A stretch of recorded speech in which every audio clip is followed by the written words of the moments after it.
see in the budget that you'll get later, we're making several moves in town where we're eliminating positions and then adding this half a position that is desperately needed. As you see, Sergeant Masick is here to answer any questions as the police now control the dispatch center.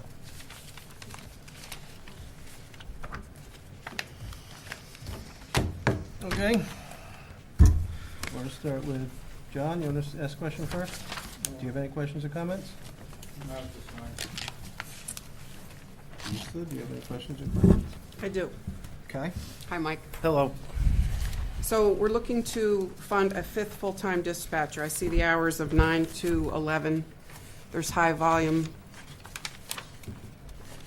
calls where we're trying to man that span. Am I understanding the issue?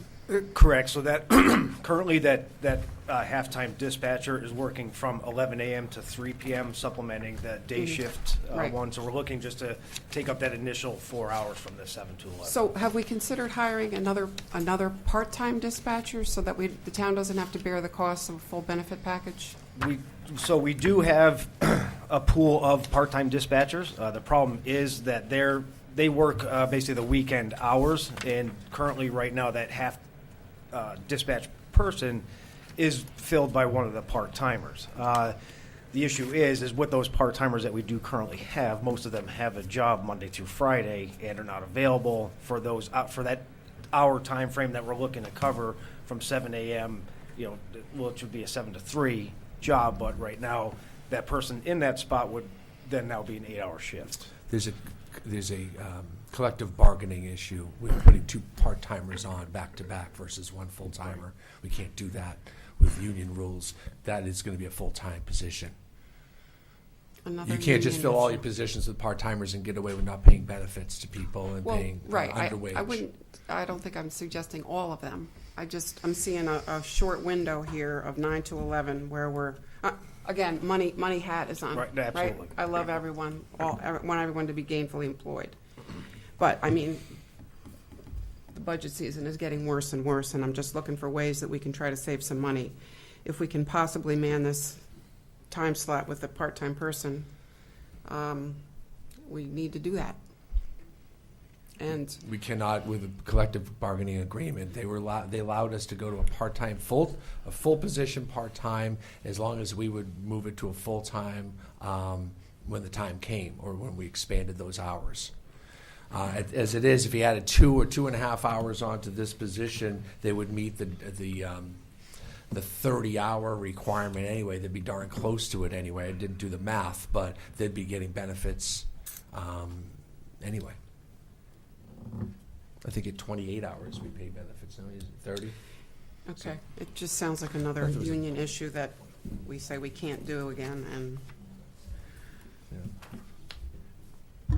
okay, I guess. Jason, questions or comments?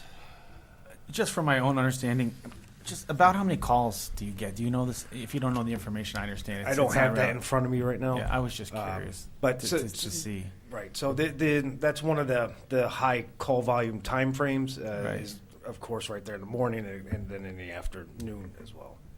Right. And one of the other issues we have is we have a newer system up there that these dispatchers are operating off of. So they don't even have, where they used to in the past, have the ability to walk away from the council, even to use the restroom. Right. That's not an option any longer. So if calls are coming in, they would be going unanswered. Right. So now an off question to your answer, which thank you. Is there a piece of technology that's available out there that we could look at using to? I know you're not going to change the call volume, and when somebody calls. But I mean, I know nothing about dispatch. But is there some sort of? I guess if there's 4 calls, 4 people need to answer them. But is there anything else out there that other towns do? That I mean, I understand if you need another person, they need to talk to somebody live. Right. But Looking at the just surrounding towns, if you take Waterford, for example, Yeah. you've got 3 dispatchers and a police lieutenant who are manning that dispatch center compared to our one. And their call volume is a little bit higher than ours. But you look at the type of events that occur. Take this past storm, for example. You have Right. one person in there trying to answer all the 911 calls coming in, the dispatching fire, police, EMS, dealing with public works, those guys are calling in. It's just, we're human. That's Right. way No, too much yeah, for one yeah, to handle. absolutely understand that. So there's only one person there now? Right now, evening shift, there's 2 people.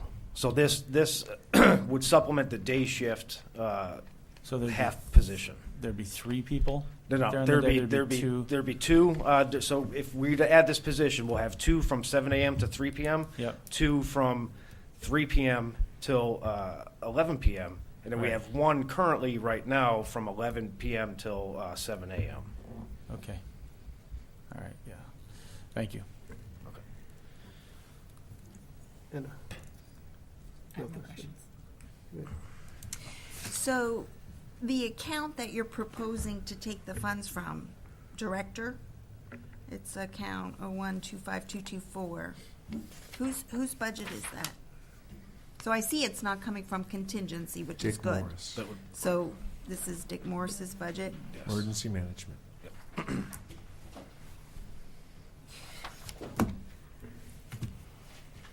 I just have one concern in reading the fire study, and one of the findings that the independent consultant came up with was that there were 2 different reporting mechanisms for the volume of calls, and they didn't agree. So the one that was reported by some independent, I don't know what, NFIS, does that make sense to you? To me, not so much. Probably to the chief behind me here from Niantic. He could probably speak more intelligently about that report. So I understand this type of thing has come to us before, and the letter is always worded in such that increased call volume. But certainly you can understand after reading the fire study that I have some questions about the validity of the calls that are coming in and tracking them. And so what assurance can we have that the call volume is actually ticking up? Do you have some sort of data that you can provide to us? 1. And 2, how much of a disadvantage would it be if we waited until the new budget cycle to approve this position? We are so close to the end of the year. I hesitate to add new positions when the budget has been frozen in other areas. I just don't feel quite comfortable adding a head count when we're just gearing up for budget season. Right, which I fully understand that. It's just the one dispatcher that we do have working now during the daytime. Again, it's extremely overwhelming for her to handle everything that is coming into that call center. Again, you got to remember that is really the heartbeat of this town for all the services that are provided to everybody. So I think, taking some of that burden off of her and letting calls not get hung up or hung up as far as time being answered, things of that this would, increase the service response and I think a liability issue to the town if a call is dropped or not answered at that point. We've been trying to do this for quite some time, and again, I think just the window of opportunity had arisen with the retirement of Dick Morris from emergency management and that little bit So of we funds. haven't actually seen the budget yet. I think it's being presented later this evening from the Okay. town. Does the head count change between this proposal and what you're proposing for the year coming up? No, it's because we've gone through and recognized, we've done interviews for dispatchers who are currently working, employed by the town, who are part-timers. So we have, out of the 3 candidates we did have come before us, we have narrowed it down to 1. So it would keep the head count basically the same. You're just moving them from a part-time to a full-time position. And as Mr. Nickerson just recently stated, the amount of hours that this one individual works, when the town does come up and do its annual audit of the part-time employees, I think we're going to find that we're going to end up having to pay for, the benefits because of the hours that are put in. So in the future, when you come to us with such a request, I would just ask that you maybe have some supporting data to substantiate the comments that you're making in your request. That would be helpful. We ask for that from many department Right, heads. absolutely, understood. You good? I'm good. Do you know why the volume's been going up? The amount of people have been going up the town is growing. I mean, when we look off of 74, and just to assume out of all those apartments, condos that are in there, I mean, right there in itself, out of those units, you potentially have added 800 more people. You know, we've added 32 Hope Street. We've added right behind Main Brace Package Stores, another 60 units going in there. The fire chief could speak definitely about the EMS service calls going out to Bridebrook, Crescent Point here, definitely the AHEPA. So with, there's increased traffic flow into town, so for both, again, police, fire, EMS, the calls are just starting to go up. We're constantly building here, which is a great thing, obviously, bringing people into town. But with bringing those people into town, that's also going to give an increase for service. So the expectation is this is a permanent growth, and as the town population grows, it's going to continue to grow. I would foresee, I mean, as any town grows, I would assume their services are going to have to grow to meet the demand of the calls that come in. It's a loaded question, because as I look at the budget and I start looking at long-term growth and things like that, I try to add some dots together in my head. Right. And it's hurting my head. You do have the aging population with what was mentioned, HEPA especially, and Bridebrook. Ambulance calls a lot. But you'll also see this blip on the screen go way up because the police do more work. We dispatch our police now. That was part of the deal, that we're dispatching police. The state police doesn't do that anymore. So we took on that burden, and that's really why we need to put that fifth one on. And maybe soon sixth. And that's my point, Yeah. is it just feels like it's growing. In the meantime, more and more as towns are regionalizing, and we were exploring that 3 years ago. The cost for us to regionalize right now is $1 million, because we got to change our radio system in order to fit in with the other group. And we're just I'd rather just put on the part-timer to the full-timer right now than pay $1 million. I understand for this agenda item, that's the right thing to do. Yeah. I'm just holistically looking at next year and beyond and how the town is growing, and it doesn't seem like the grand list is growing at the same rate, and I have little spider senses that are starting to go off. Any other comments about the agenda item? Thank you. Yes, I have one more. So on the fire study that we got, that we've had for several months now, there's 21 recommendations that have been made. So emergency dispatch, I think this is the same issue though, so if I'm off base, help me out. But one of the items here, I just want to understand, Mike, what you're asking and how it relates to this recommendation, and maybe they don't, and maybe they do. This recommendation says the emergency dispatch process should be as automated as possible. The use of the red phone system, reminds me of Batman, but It is. should be discontinued, and the computer-aided dispatch system should be utilized to its utmost potential.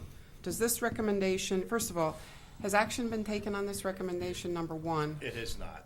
What happens right now, just a brief synopsis, when someone calls 911, say it's a medical emergency or a fire, the dispatcher will put it in the computer, they'll get the assignment, what equipment needs to go, and then they get on a dedicated phone line and they ring the firehouse. They'll give the Or the firefighter- police department or No, wherever? just the fire. Just the fire Oh, department. so this dispatch is different than your dispatch? No, Oh, it's all in the thing. same building. Okay. Dispatchers, they dispatch police and fire, but it's kind of a redundant system that's rather archaic and kind of needs to go away, which I agree with.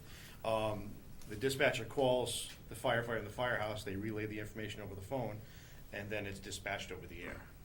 So it's kind of an Okay. additional step that really isn't necessary. I work full-time in New London, I'm a firefighter in New London, and all of our dispatch comes over the radio. So the dispatcher takes the calls, they make an announcement over the system, we're toned out, we get in the trucks and we go.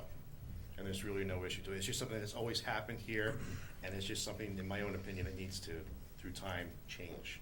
That's one of the things that was recommended. It hasn't been acted on yet. Okay, so does this item relate at all to what, in other words, if we take, Not to the police department, no. it doesn't, they're not related? Because you guys don't have, you're not dispatched that way. No. No.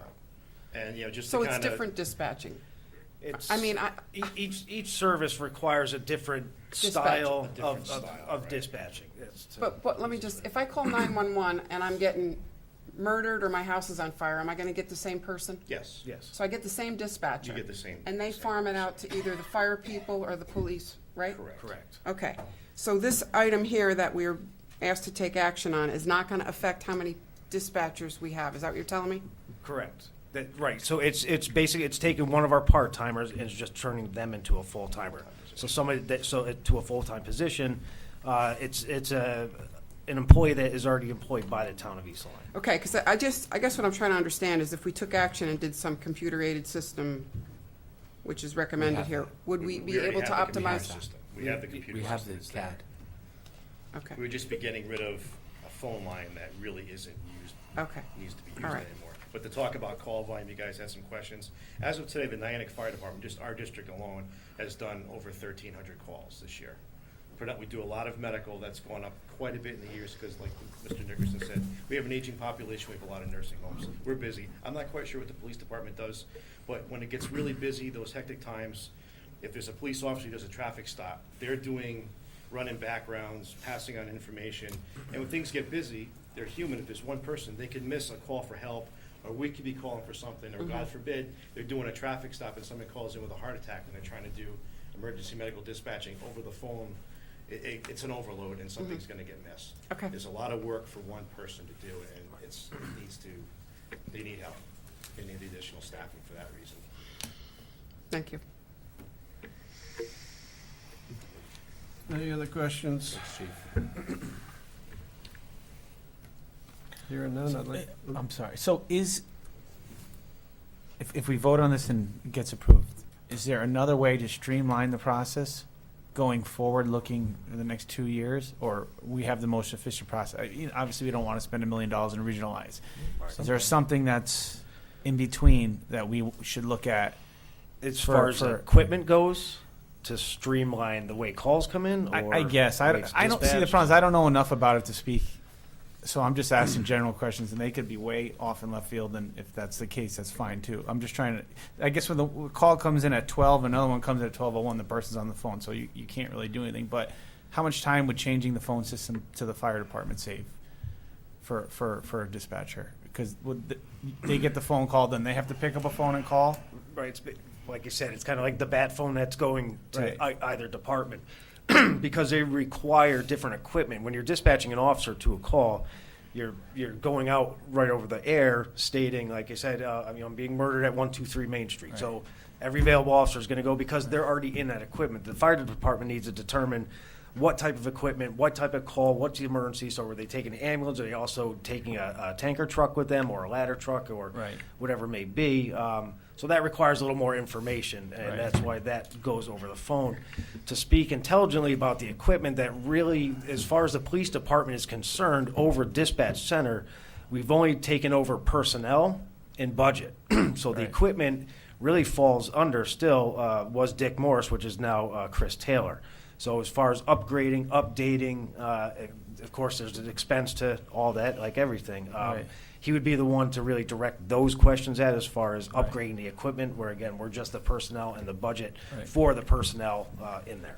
Yeah, just wanted, because I'm sure they do whomever some sort of data entry that goes with it, and maybe there's a system that can streamline that.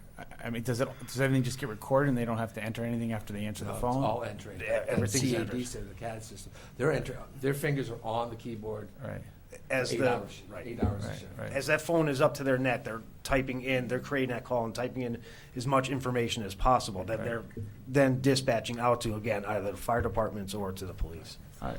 Thank you. I was just trying to get an understanding. Thank you for When giving me Mr. that. X falls with chest pains and the ambulance comes, they're giving they're reading the medical thing to them. The dispatchers are. Right. You know, so they're going through the medical protocol. Meanwhile, there's another phone ringing. Right. Right. So, Understand. and Yeah, that's yeah, right, at right, least if there's right, two, right, one can they can triage. Right. Right. Right. When there's one, it's very difficult during peak hours, especially. Okay. So That's it, sorry. clearly for future actions, to get this fire study and get some action items assigned to it, and there's a lot of efficiency maybe that we can drive into it. But for right now, if there's no more conversation, I'd like to see if anybody would like to make a motion. I'll move to approve a transfer in the amount of $11,828 effective April 1st, 2018, from account 0125224 100-211, Director, to account 0125-215-100-212, Dispatchers, to fund a 5th full-time dispatcher in the best interest of the town of East Lyme. You have a motion, do I have a second? Second it. I have a motion and a second. Any further discussion? Hearing none, all in favor say aye. Aye. Opposed, abstained, so moved, 600. All right, item B. Dispatcher overtime, $20,000. This is, was an underfunded account in our budget last year. If you remember, we were peeling this away from emergency management, who had their, the dispatch and the emergency management and fire marshal's office all meshed into one budget. And as we separated it out, we didn't pull enough money out of one line over to the overtime line for the dispatch. Part of the strain here is, of course, the volume that we're experiencing with dispatch. I'll let Sergeant Masick take it from there if there is anything else to add.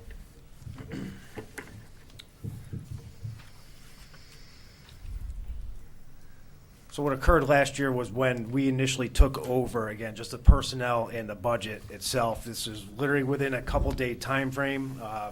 We hadn't put that budget together. It was just handed to me. I'd come back to the board after doing some analyzing and clearly noting that there was not going to be enough money to cover going forward. So what was occurring is where you have shifts where there are supposed to be 2 individuals working, the previous management was not filling that second shift. So therefore, that would, he's not spending the money in where we're supposed to have those 2 bodies on there. I don't know if that became an issue through the union and with the town at that point in time because we were not involved. But just, again, once we took it, I had the few days, but we were already too late in the budget process to, request that money going forward. So at this point, we knew coming into this current fiscal year that there was definitely a shortfall, no question. And I believe, I definitely brought it to the Board of Selectmen, I believe, if you guys recall, if I came to you with it or not as well. Okay, let's start from the other end. Jason? I'm good, thank you. Just a quick question.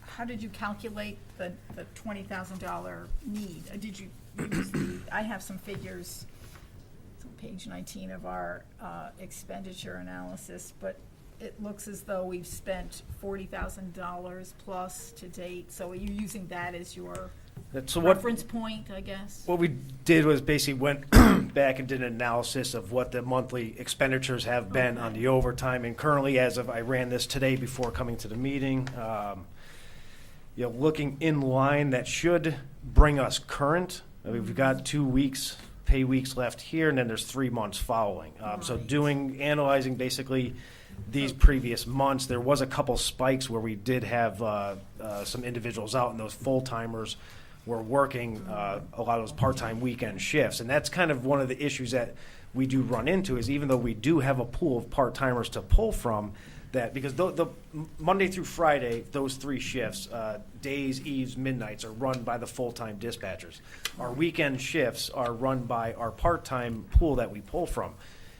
Because they're, again, they have Monday through Friday jobs. Some are married, some have kids. So when it comes time for a weekend, hey, do you want to work a shift at dispatch? Well, spend time with family because I finally have some time to spend with family, or do I go work in East Lyme at the dispatch center? When that doesn't occur, well, that has to be manned regardless. So the full-timers, if nobody wants to take that shift, well, then it comes down to an order-in issue. So we did have a spike because we had lost a couple of our part-time employees. But since then, we have replaced those part-time employees with additional numbers. So we're hoping, to kind of hopefully offset that and not have the full-timers take as many of those weekend shifts as they come up. So just through looking at the previous months, I had sat down with Ms. Johnson. We went through this and figured this to be a good number to get us through. Looked like you were spending about $5,000 a month, roughly. Right, and again, there's those couple months that it spiked up because we were down those bodies and we didn't have people available for those weekends, and it jumped up. Thanks. My concern is with the timing of the request. I Right. think that maybe this is you know, if you spend the money, you spend the money. We're gonna be over budget in that line item, and we can always make the appropriation towards the end of this budget season. I would rather not pull from contingency at all this evening and see where we end up as we begin our budget talks, because we might need some of that money for next year's budget. Right. So it's not that I don't want to approve this evening. I don't feel comfortable approving it this evening.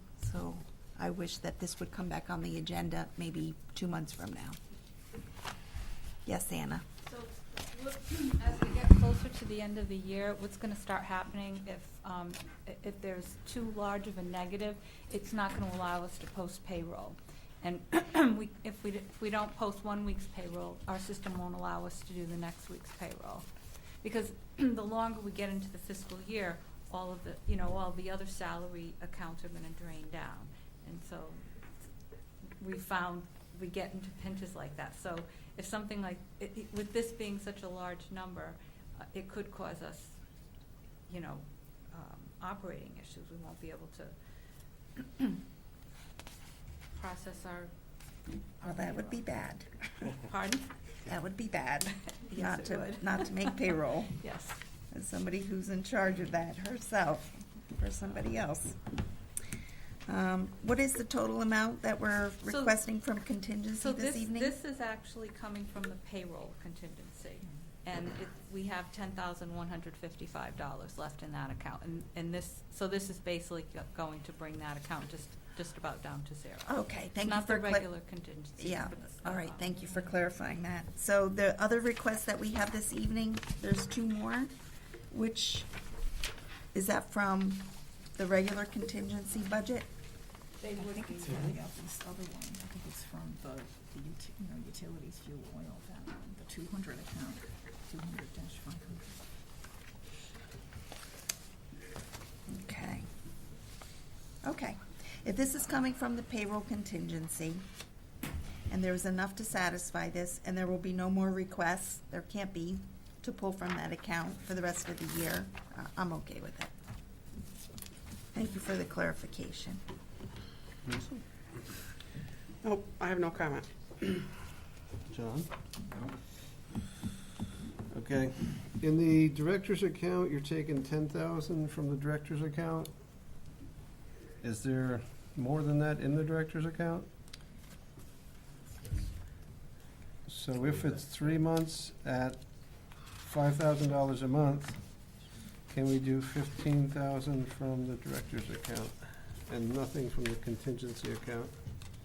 My concern would be that if you are depleting the payroll contingency fund, if this makes it go to zero, and if we do have margin in this, because it does sound like 20,000 is a round number, That's what's left in that account. okay. But we don't know how much of that's allocated to other things, right? Well, that's encumbered. Oh, yeah, I've given up.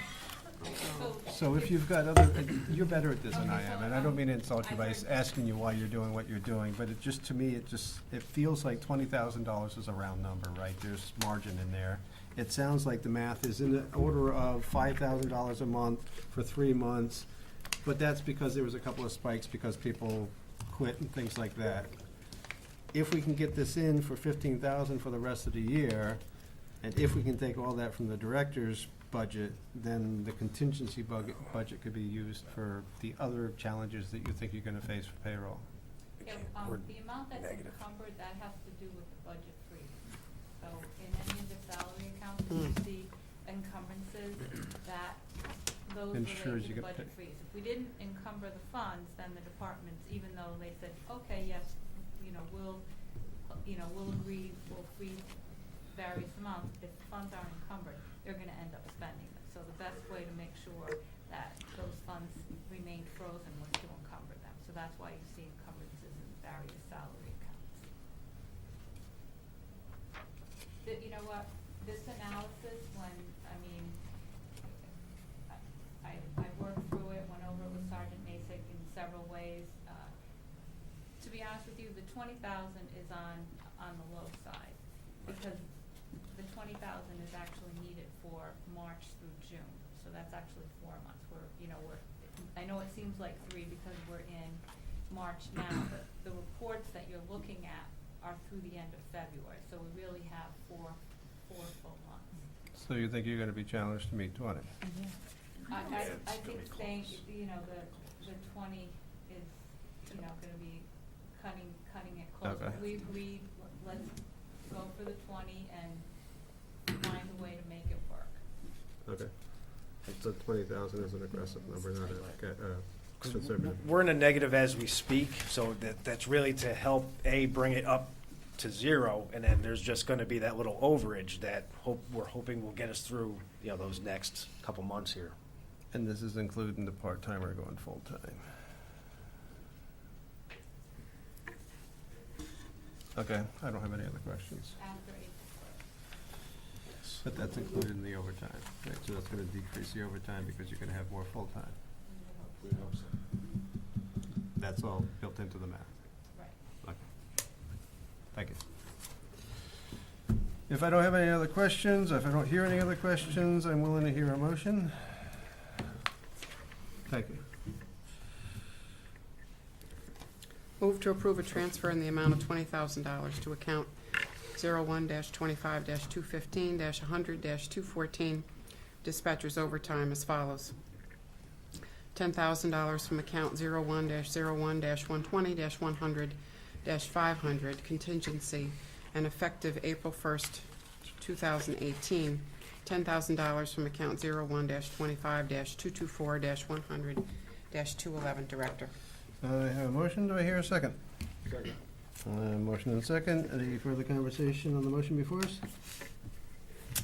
Hearing none, all in favor say aye. Aye. Opposed? Abstained? 600. Thank you. Thanks. Item C. Additional funding for NFD firefighters. If you recall during, 7,300. my apologies, Mr. Chair. If you recall during last year's budget session,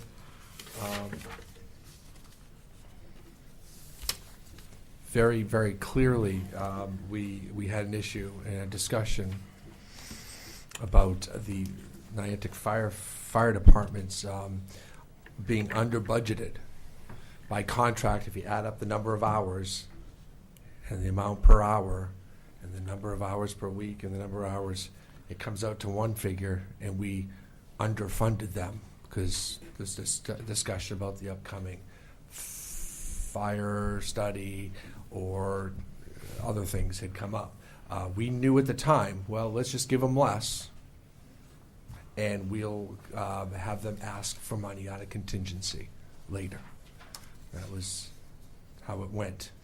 Sure enough, and thank you, Chief, for supplying us with the actual information here. The correct amount was $251,000, and they received $240,000. Now, Ron Pringle has served our town decades. 41 years. 41 years as a firefighter. He's retiring April 1st. If you see Ron out and about, give him a pat on the back. He's all about East Lyme. And he's going to be missed, and he's a good man. He's retiring, and because he's retiring April 1st, it leaves us May, June, and July with his salary that when we put the replacement in, we'll have a reduction of hourly because our new firefighters come in at a much lower number, lower step. So while we need $10,983 by last year's number, the good news is to cover this basic amount. This is just the wage line, not overtime, not overspending, $7,301.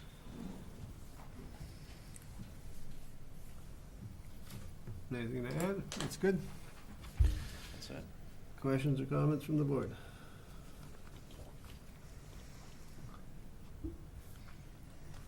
Hearing none, I'd like to hear a motion. Move to approve a transfer. Move to approve a transfer in the amount of $7,301 from account 01-01-120-200-500, contingency to account 01-25-217-100-611. Firefighters NFD due to incorrect funding amount for fiscal year. Interesting wording, but that's okay. I have a motion. Do I have a second? I second it. I have a motion and a second. Any further comment about the motion before us? You are none. All in favor say aye. Aye. Aye. Opposed? Abstain? So moved, 600. Item D, transfer of funds from the NFD part-time firefighters for $10,000. I'll let Chief Wargo, who's here, and as he introduced himself earlier, explain this one a little bit for us. Sure. I believe you guys all have the facts and figures that I supplied to Anna. We have a unique situation. We have full-time firefighters and part-time firefighters. My 4 career firefighters work Monday through Friday, 9-hour work week, and they all acquire vacation time, comp time, sick time, or holiday time, and they use it. And as of last week, they've burned a total of 69 days. So when they take a day off, I fill their spot with a part-timer. With the lack of volunteers in town, I rely heavily on my paid staff, so I need to fill that position during the day because there's really no one in town. And that makes sure the trucks get out and we can do what we need to do. I have 2 firehouses, headquarters here downtown and also Station 2. They're staffed 7 days a week. Weeknights, there's a part-timer in each firehouse from 5 to 11. And on the weeknight,